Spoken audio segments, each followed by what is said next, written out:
orumo gik moko mathoth mosebedo katimore nyaka Ramogi Jwang. Ka piny mangima medo jiwo okenge mag medo rieko ewi tuo mar remo kata sickle cell anemia, rito nyithindo man gi tuoni nigi pek modhuro. Kaponi janyuol kata jarit okoluwo okenge mag duoko chien rem momakore kod tuoni. Millicent Adhiambo koro ni kodwa kendo limo klinik achiel moro mantiere e kaunti ma Kisumo mondo ranga ni klinik mag nyithindo gidhiye chalo nade nyaka sani, kendo koro ole tuda kode achiel kachiel mondo konwa ni ler mar wach en mane kotendo gima. Millicent Adhiambo, ka intiere gwenge ma Kisumo kanyo, chenro chalo nade nyaka sani? Ano ka Kisumo chieng' owuok kendo chieng' goye yo moro makare, chal mar wach en mane ka iluonwa sigana makama?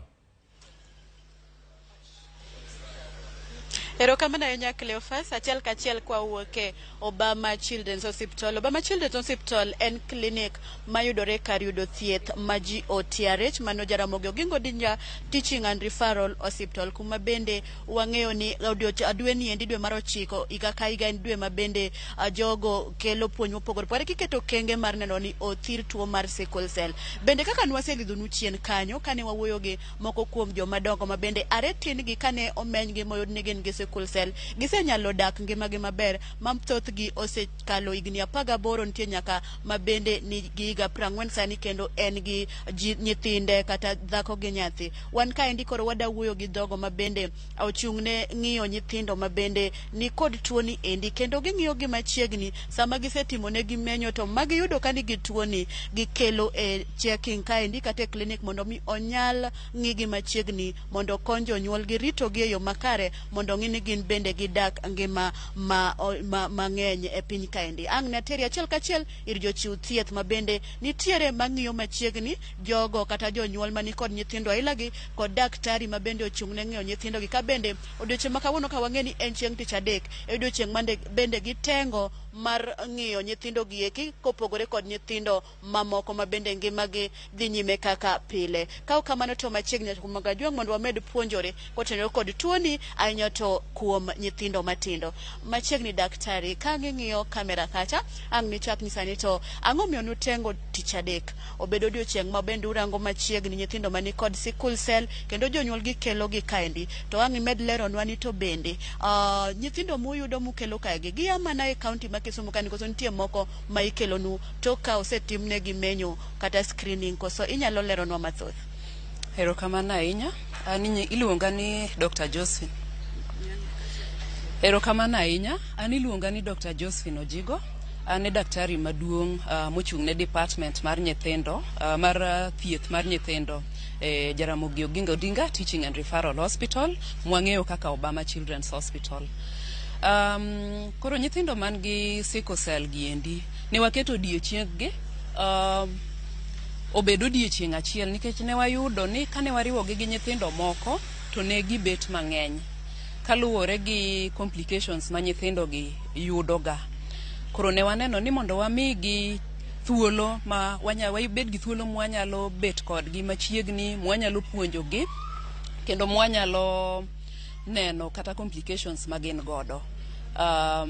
Ne ber mondo wamigi odiochieng' achiel. Ng'eny nyithindo gi endi ne wachako gima waluongo ni newborn screening dhi higa koro, nikech ne wachako dwe mar 10 mokalo, mwachako manyo gi kae konyuol gi mondo wang'e wayudgi kapok gichako yudo complications ma nyithindo gi yudoga. Nyithindo moko gin mwayudo morwake ward ma wandiko negi mondo giduogi, koro waneno gi e klinik ni endi. Nyithindo moko ioronwa koae osiptande mopogore opogore e Kisumu County kaendi, to gi osiptande kata counties moko be wayude nyithindo gi endi, counties kaka Homa Bay, kaka Busia, nyithindo goendo wayudo gi e klinik wa kaendi. Koro kanyalo mana penji ni kaka jachiw thieth kata jalno ma ng'iyo nyithindo gi endi kokelni kaendi, midhiero mage ma nyithindo gi nigo ga eki, to ere kaka ng'ato nyalo ng'eyo ni nyathina ni endi en kod sickle cell to winja timne magi ma kapok ang' adhi ir jalno ma bende deal gi jok ma bende kata jonyuol ma nyithindgi ni kod tuoni?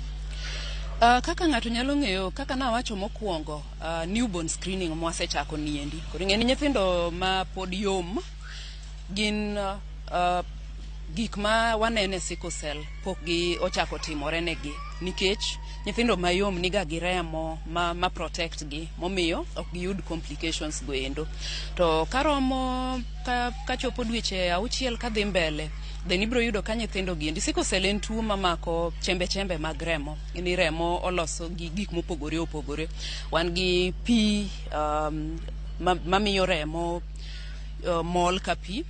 Wan gi chembe be aina mopogore opogore ma rito mamiyo del geng'o tuoche, ma miyo kapo ni gimoro hinyi to remo ok chwer mfululizo, to gi mwaluongo ni red blood cells mamiyo remo kala, to mano ende ma miyo muya mwayweyo niendi tero muya noendo kila pahali e del kaendi.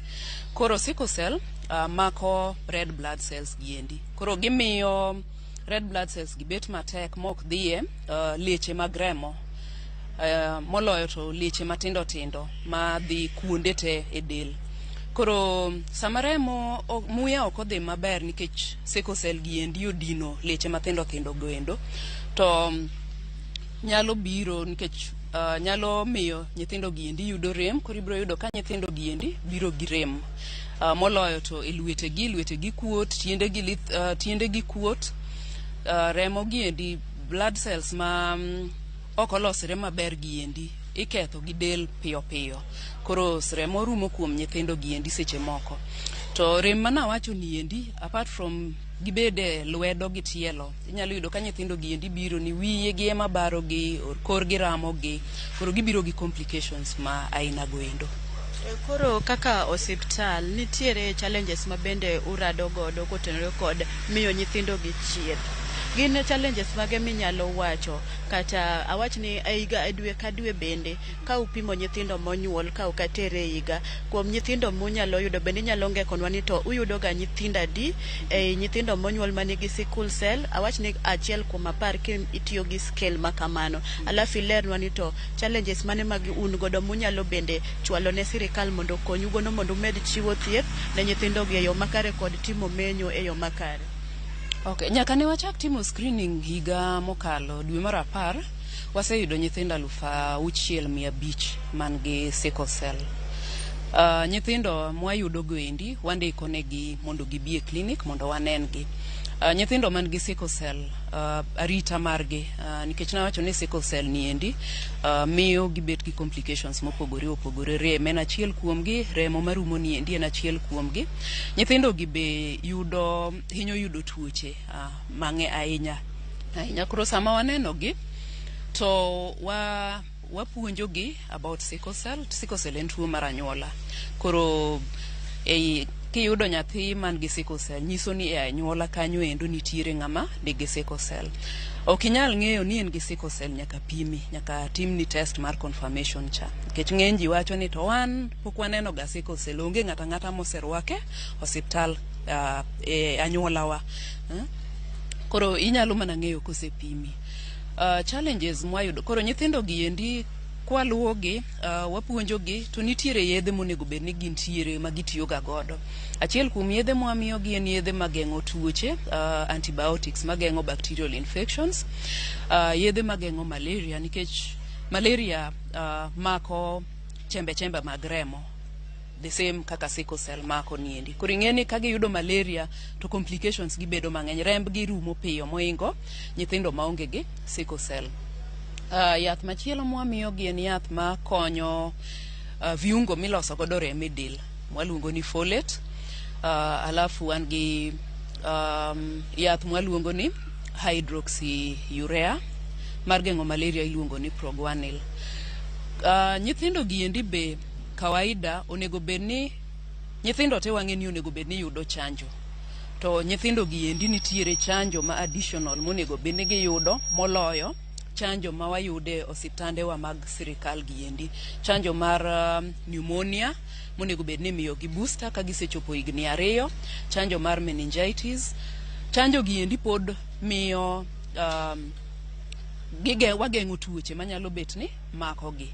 To ka gidhi dala yore moko mag geng'o tuoche, of course, kaka ne korona obiro, ne waluoko letwa maber, ne warwako masks mondo kik giyud tuoche goendo. Hygiene be ber, mondo kik gigeng' tuoche mag bacteria goendo.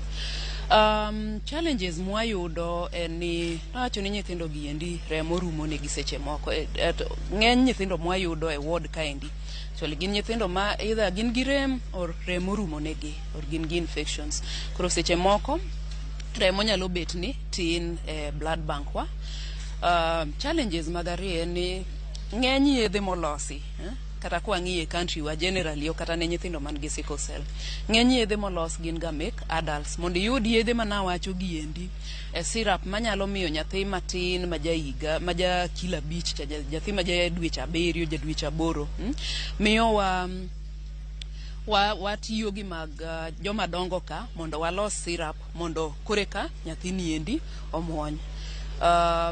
Yedhe giendi moko onge osiptal marwa, yath kaka hydroxyurea chuno ni gidhi nyiewo oko. Ng'eni ng'eny jonyuol mwaneno samoro kata mana fare ma giduogo godo gibiro go osiptal mondo onen nyathi ema gionge godo. Koro kotenore kod challenges ariyo mi iwacho go, kwayo mane ma un go ne sirikal mondo mi okonyu umed chiwo thieth e yo makare, kaka iwacho ni syrup onge ne nyithindo, yedhe joma dongo chuno ni emuloko mondo mi nyathi okonyre godo. Kwayo madabed godo ne sirikal en ni wadwa ni mondo nyithindo gi mokwongo financial stability. Nyithindo gi endi onego bed ni tuo kaka sickle cell nikech en tuo mang'eny kaendi. Onego bed ni nitiere insurance ma wan godo mar sirikal, the National Health Insurance Fund, onego bed ni cover nyaka tuoche kaka sickle cell. Maka nyithindo gi obiro to inyalo ritgi ka ondikgi e insurance mar sickle cell. Mar ariyo en yedhe mag nyithindo, yedhe mwatiyo godo mag nyithindo. Kane sirikal nyalo yudo yo ma miyowa yedhe e form ma nyithindo nyalo madho, yedhe mag syrup giendi, to nyalo konyo maber ahinya.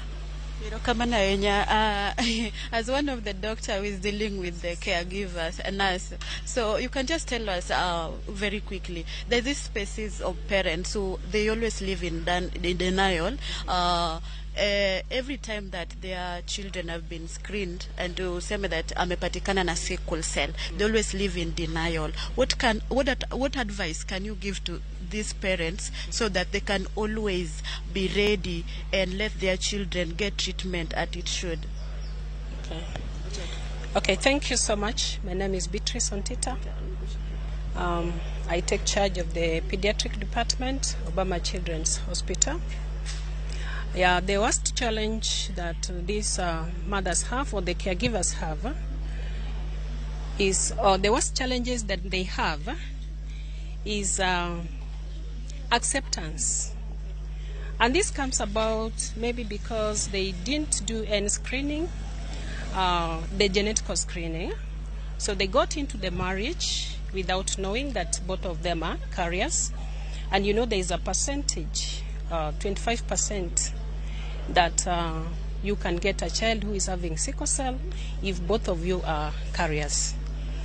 So what I can advise is that we can do genetic counseling before this, or if you get into a marriage, you should be knowing that there's that 25% that your child may turn out to have sickle cell. So I can also advocate for counseling once you are there and your child is already having sickle cell. They can come for continuous counseling. And then for the families, especially the fathers, they should learn to accept.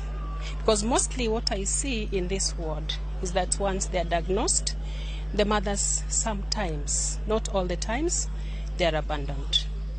Even the hospital bill becomes a problem. The mothers remain here until we go through the process of waiver, and that's how they go home. So I could really urge them to accept. Yes, that's okay. Thank you so much. We will discuss more when we'll be talking to you later. Getuloni endi Cleophas mage weche mabende wamedo luonu ka endi ka bende ang wamed gomba ka kodgi mondo migi miwa mathoth kotenre kod weche tuo sickle cell e dier nyithindo kama bendi winjo ka bende wachno endi en gino makelo ga endi midhiero ne joma mine sama dichuo oseyud ni nyathini gi sickle cell to gineno ni samoro miyo manigi tuono ero kendo githoro weyo joma miyo kendgi gitingni endi wach mabende pod wabdhi luwo mondo mi wakelnu mathoth ni tang'o matimore to ere kaka inyalo kony wachni. Getuloni endi yiena mondo awei kata aved kuomi kanyo idhi nyime kod lidho weche ma wan gode kor gwenge wa Cleophas. Erokamano ahinya Millicent. An koro ang' ni weya mondo adhi nyime kod weche manyien matimore ka gi kacha. Ang' waduogo iri e kaunti ma Kisumu mondo wabed kod ng'eyo ni gik mage matimore kanyo, weche manyien mag migago ka gi kacha ang' ichwelo kod mano bende maro imore odiochieng' ma kawuono. Erokamano ahinya Millicent. Adhiambo nyakwara Ramogi Juang donge ber koro ka wadhi nyime. Nowacho ni